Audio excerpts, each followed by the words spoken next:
अथ श्रीसुब्रह्मण्यषडाननाष्टकम्। अगस्त्युवाच नमोऽस्तु वृन्दारकवृन्दवन्द्य पादारविन्दाय सुधाकराय षडाननायामितविक्रमाय गौरीहृदानन्दसमुद्भवाय नमोऽस्तु तुभ्यं प्रणतार्थिहन्त्रे कर्त्रे समस्तस्य मनोरथानां दात्रे रथानां परतारकस्य हन्त्रे प्रचण्डासुरतारकस्य अमूर्तिमूर्ताय सहस्रमूर्तये गुणाय गुणयाय परात्पराय अपारपाराय परापराय नमोऽस्तु तुभ्यं शिखिवाहनाय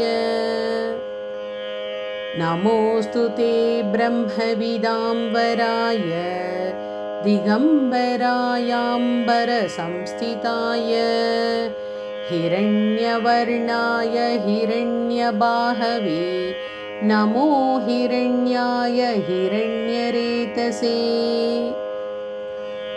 तपस्वरूपाय तपोधनाय तपःफलानां प्रतिपादकाय सदा कुमाराय हिमारमारिणी त्रिणीकृतैश्वर्यविरागिणी नमः।